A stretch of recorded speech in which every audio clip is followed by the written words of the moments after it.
It's me, Captain.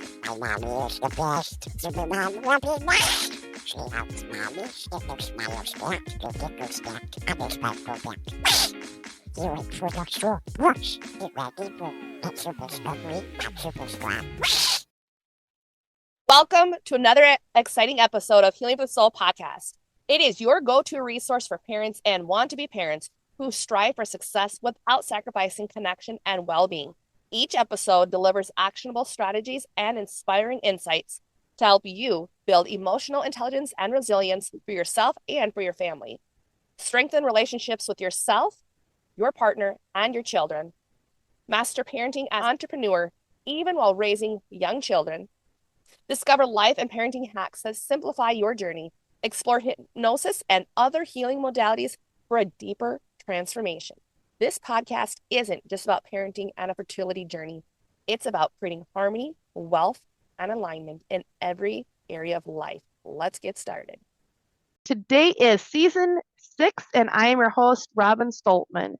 And today's guest is Jonathon Aslay. He is the focus of one of America's leading midlife self-love / life coach, has expanded into a deeper essential philosophy of what it truly means to love. After losing his 19-year-old son, Connor, in 2018, Jonathon Aslay's grief led him on a soul-searching inner journey where he became aware of an often overlooked dimension of the dating conversation. He realized that the relationship process reveals the most common emotional health issue faced by many singles facing a partner, a distressing lack of self-worth, self-regard, and self-love. Today, he is on a mission to encourage both men and women to fully love themselves with his book, What the Heck is Self-Love Anyway? Packed with fun, engaging spiritual and personal growth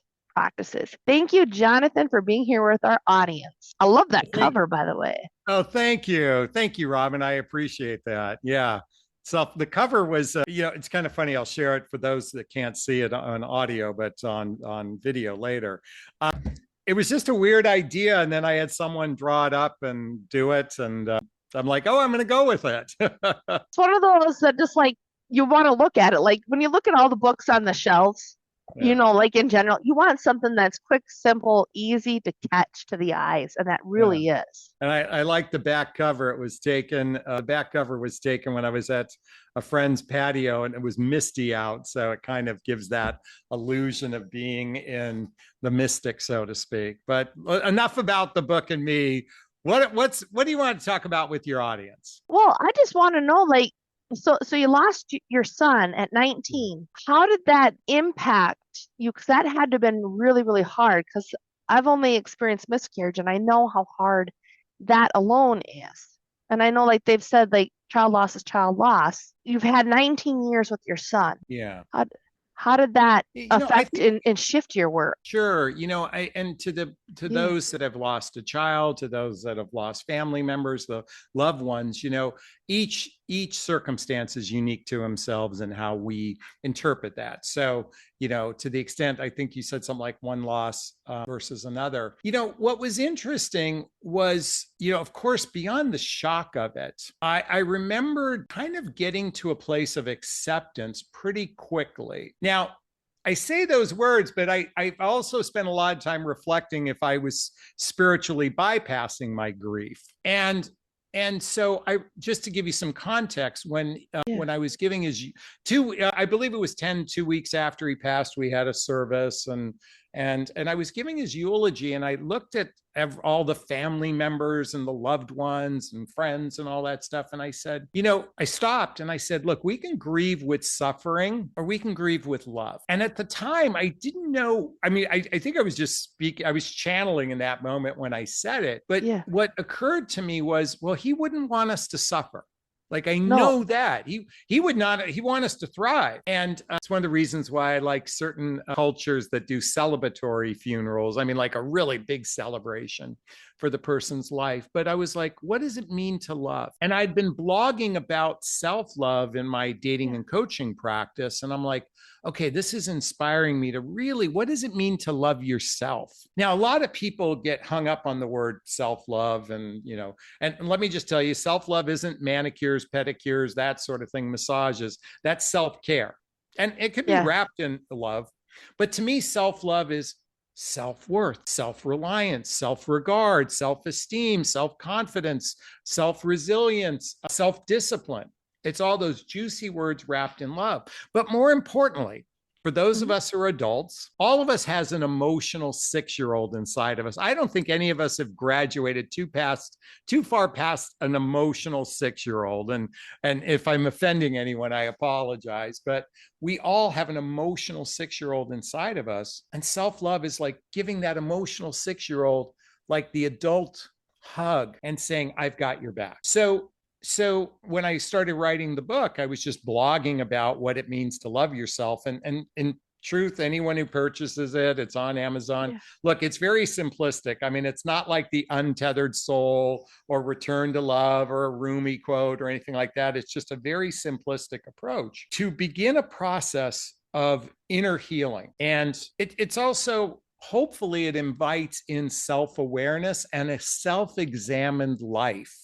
In other words, now, here in the United States, we humans are suckling on the nipple of victim consciousness. I can't speak for other countries, but boy, are we in victim consciousness here. And I have certainly, I've operated from that place. It rears its ugly head from time to time. Self-love is taking ownership of all of the nooks and crannies of one's life and saying, well, the influences of our past might affect who we are, but how we operate going forward is self-responsibility. And that's a form of self-love, as an example. Taking care of the emotional 6-year-old is a form of self-love.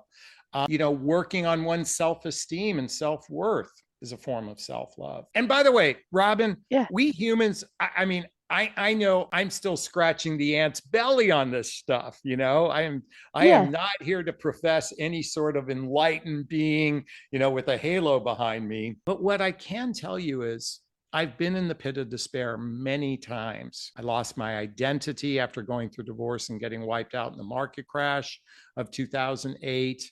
I went through a significant breakup that broke my heart. I've lost a child,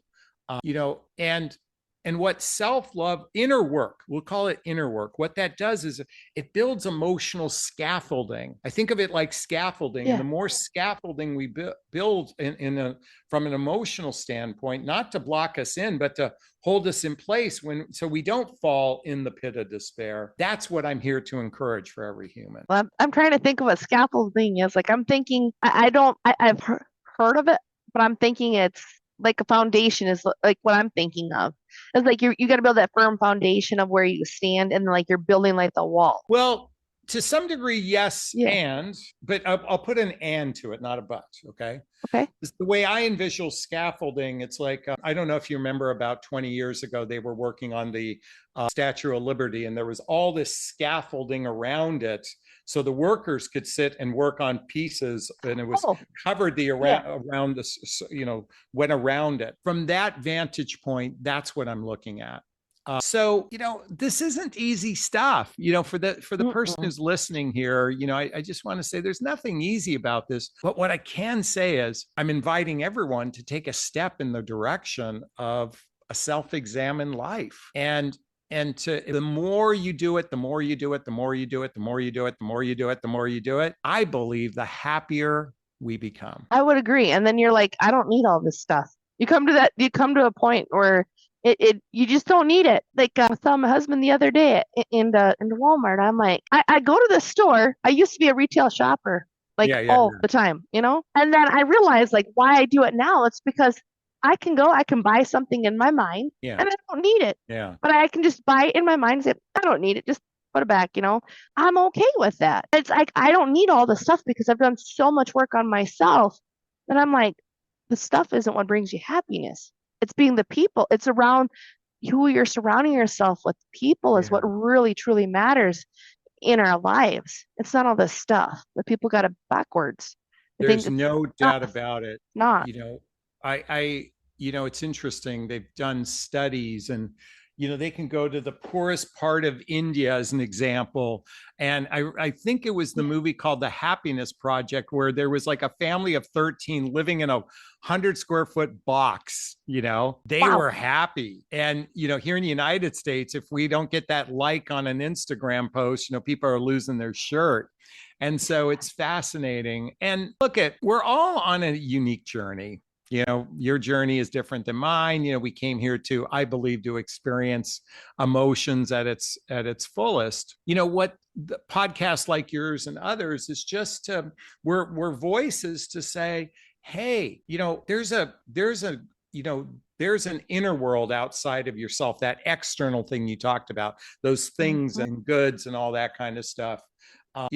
And what I believe happiness comes from, and I heard this when I was going through an introduction of spiritual psychology, and said happiness really occurs when we're in a state of love and learning. When we're learning something, it's not the material things. I own a Kia, I'd like a Ferrari. I own a 1-bedroom house, I'd like to have a 10-bedroom house. Those temporarily, dopamine-wise, makes us feel good, but genuine serotonin feel good comes from love and learning. And to that extent, I totally subscribe to it. Like when I learn something new, I'm like, God, that feels good. When I'm in a state of love for myself and others, it feels good. And then you want everybody to know. It's humans are thirsty for growth. They sometimes don't know it because we're caught up in the basic level of life, paying bills, that sort of thing, all the survival mechanisms. Or our ego is like, oh, I want to become, the next billionaire kind of thing. And they're driven by power and ego, which temporarily feels good. It can certainly feel good. But, I believe that genuine happiness comes when we're in a state of love and learning. I would agree.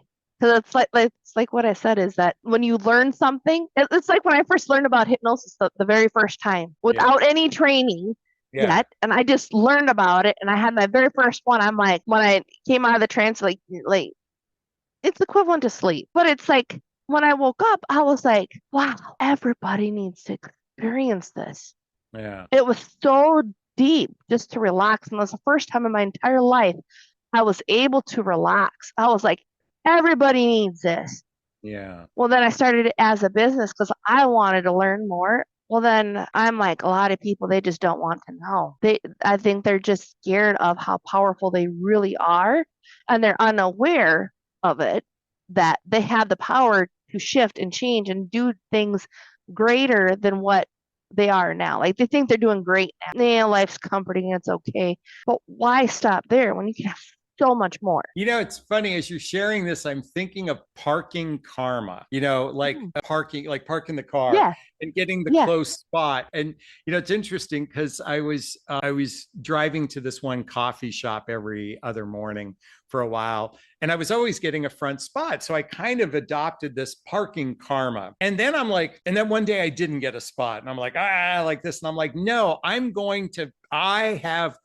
embodied that I have parking karma. Like it's just I have no doubt in my mind, I have great parking karma. And I believe it with my soul that, the universe aligns for me so I can get, that close spot. And sometimes it doesn't work out. But my point is I've adopted that belief that I have that power. Am I manipulating the stars and all that kind of stuff? I don't know, but I'm adopting that. And there are other areas in my life where I do the same. And I believe here's the flip side of it. Reminds me of golf as an example. I used to play golf. I don't play anymore. But whenever I came to a par 3 water hole, I'd always say, don't hit it in the water, don't hit it in the water, don't hit it in the water.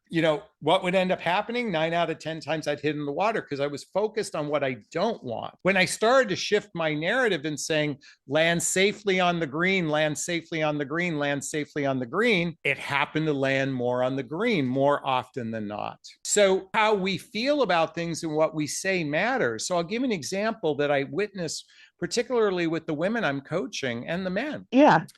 Is that from a dating perspective, there's no good men out there. There's no good men out there. Men are all liars and cheaters and narcissists and psychopaths.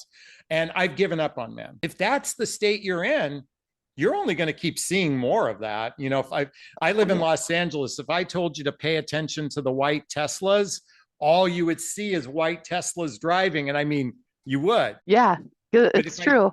But if I told you red Camry, you may not see as many, but you're going to start seeing them more frequently. So where we put our attention makes a difference. That's what hypnosis is about too. And to those that are listening that have given up on love, I want to really say, please don't give up. Please don't give up on love. Please don't give up on a relationship.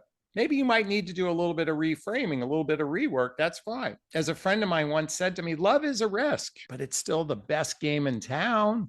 Still the best game. It still is. Yeah. Well, that, and it's like, for me, for example, like I've told my husband, I'm like, if anything happens to him, I'm like, I'd have to find somebody else, but I don't think I want to go through that work. I'm probably like one of those people that are thinking, that's a lot of work to have to retrain. Well, think about, you can look at it as a you know, you could look at it from a place of hard work, or you could look at it from a place of curiosity, joy, adventure, you know, to get to know someone new. Again, perspective means everything. I don't want to go through that work. And at the same time, you know, something worth having is worth working for, I believe. It is. Oh yeah, very much.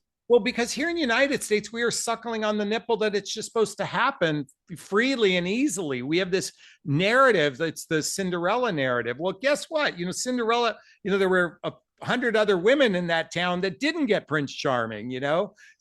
So we've adopted this, oh, it should just happen by dropping my slipper. No, it requires doing work. And, you know, like the two wicked stepsisters, you know, they were bitches. Well, that means they're going to have to work on themselves to attract Prince Charming, you know? Oh, most definitely. I agree with you. I'm enjoying this tremendously, because it's like, man, it's like, if people would just like, I like what you're saying about like how people are just sucking on the nipple of the victimhood, the victim mentality. And I think that's the most dangerous thinking a lot of people think. Like, if you ever, I don't subscribe to a lot of the women stuff online and things, is because a lot of them, oh, the man did this, oh, the man did that. Or, you know, like when parents get divorced, it's like, oh, this and this and this about the dad.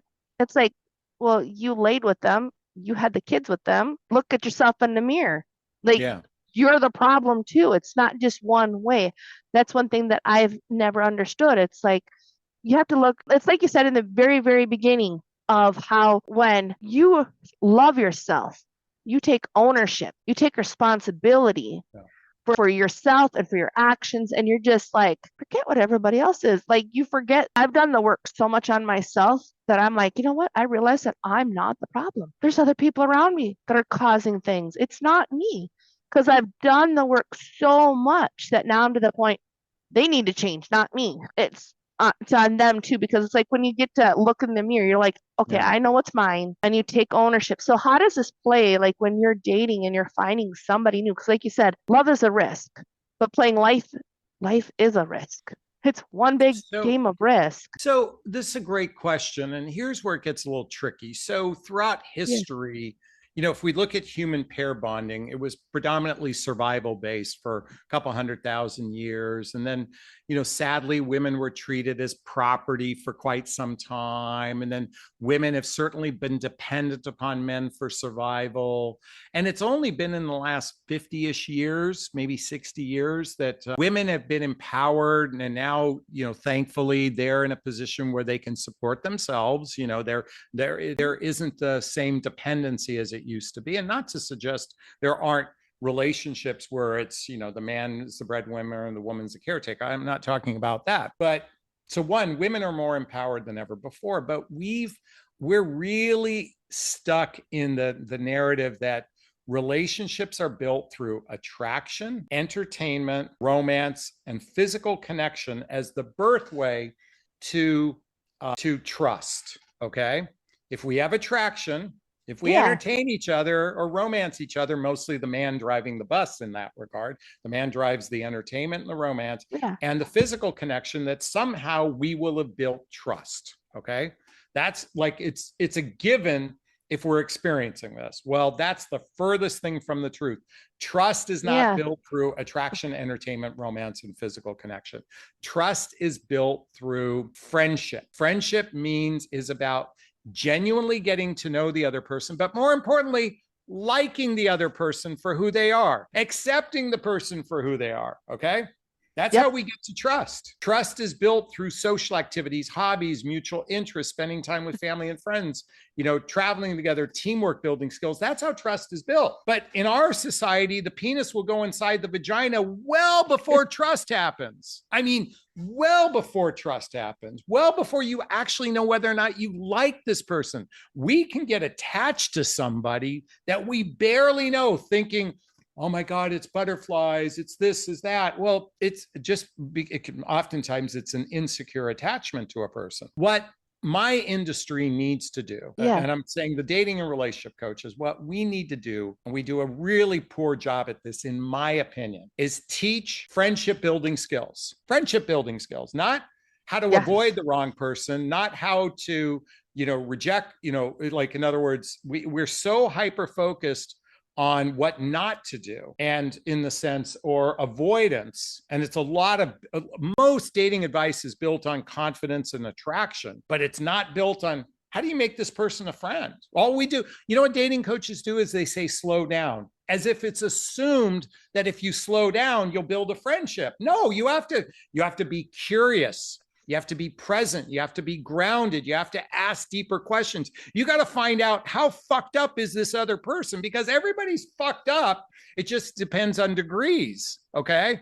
We're all mess. Definitely. We got to see, how bad is this mess? And do I even want to get involved with this mess? Does this mess fit with my mess? And that requires being self-examined, like, how fucked up am I? But no, we're delusional. We're just perfect. And we're just assuming everybody else is we'll criticize all the non-perfect people. We'll start saying there's no good people out there. And no wonder it's a clusterfuck, because we are so damn dysfunctional in the way we human bear bond. So I know I went off on a diatribe with a lot of cursing, so I hope you don't mind. No, I don't. This is, I enjoy real talk. Just saying. So I'm enjoying this, because my thing is that I don't like all the therapists out there in general who are, I don't like all the cookie cutter people. Like, it's not a cookie cutter. Nobody's a cookie cutter. So no, I'm enjoying this for that reason. That's why I'm like, another human. You're real. Well, so, and we don't teach this because we don't know how, we just, because when you think of the closest people in your life outside of family, in other words, you were stuck with, like, you think of the friend that you had, most likely it happened on an organic level. And and it happened over a long period of time. It didn't happen overnight.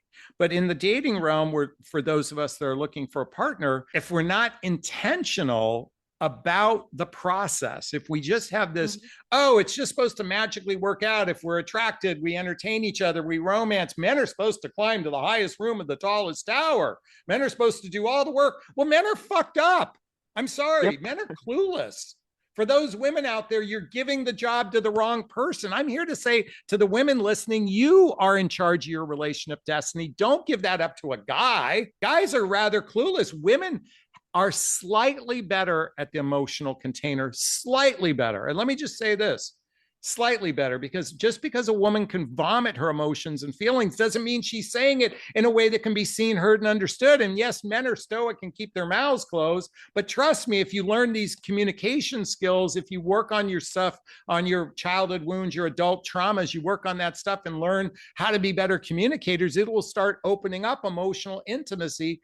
If someone's done the work. If they haven't done the work, then you're rolling the dice. And no wonder people are burnt out, why they don't want to do, like, it feels exhausting, because they're not doing a good job vetting each other, because they're so focused on entertainment and romance and physical connection. They're not really focused on the friendship piece. Now, let me be clear for everyone listening. They're going, friend zone, friend zone, friend zone. I'm not talking about friend zone. Friend zone is what you say when you don't want to sleep with someone. I'm talking about, if you interview the happiest couples, they all say the exact same thing. I get to fuck my best friend. Please excuse the F word. In other words, I'm with that. But you get my point. I was being a little bit, but it's like, I'm with my best friend and I get to sleep with them. It's like literally, like, my husband, he is my best friend. He's like, we're like ride or die. Like we do things together all the Yeah. time. Like that's what attracted us together was I thought he was just like me. And by That's the way, literally what it was, but obviously he exact- isn't. by the way, I apologize profusely for any of those that got offended by my expletives. That's what cursing is in my world. It's just simply an exclamation point to what I'm trying to say. And I'm doing it intentionally to stir things up. But Yeah. I'm here to just shake. I'm here to encourage. Look, if the old way was so great, why are people so miserable? If the old way was so great. Yes, in my Yeah. parents' generation, that were born in the 1920s, excuse me, now that's 100 years ago. Yeah, it was a different world, but let's wake up to the world we're in. And it's a great time to be a human being. It is such a great time to be a woman, to be a man in relationship, and take advantage of the juiciness that emotions afford us, because life is so much more, it's like being in a wildflowers of different colors. There's all these flavors it's like 31 flavors ice cream. Try it all on. Even the flavors you don't like, try it on. Anyways, I'm done being righteous here for a moment. Well, no, I appreciate this so much because I'm just like I said, it's been 16 years, 17 years since I dated last. I'm like, I don't ever want to go down that again, not in today's society. Then be the first one to leave the planet. Yeah. It's been horrible. Like now, like what you said, people are so focused on quick, they don't want to do anything, they don't want to do the actual work. And it's like, no, if you really stop and think about it, marriage is the most beautiful thing on earth. It really truly is. It's a mess. It's a whole bunch of stuff like getting to know the other person, but you stay together. You ride or drive. You either ride or die together. Like you're doing this stuff together. And a lot of couples, like my husband and I, we've gone through so much loss in our life. A lot of couples, 80% of them break up after experiencing something. And it's like, but we're together still making it work because it's like, we're together. It's like you said, you got to find those things that you like to do together. And you focus on those.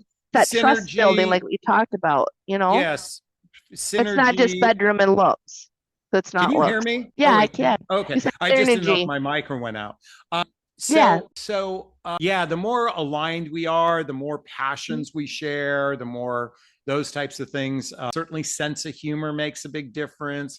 Intellectual capacity, emotional capacity, sense of humor, spiritual connection. All of those things put the odds in your favor, which is why it's good to interview people on a dating process instead of focusing on the fun. Just say, hey, do you mind if we just interview each other first just to see if we're a fit? Then we can go out and have a good time. Like that's what I'm encouraging. It's not sexy. It goes against the grain. But if the grain was so good, then why are people so miserable? I agree with you. That's why I'm like, next time I'm making sure I get a background check and a whole bunch of checks because I'm like, I'm not doing this. I think the interview process is an amazing idea. I'm just saying, I think that is great.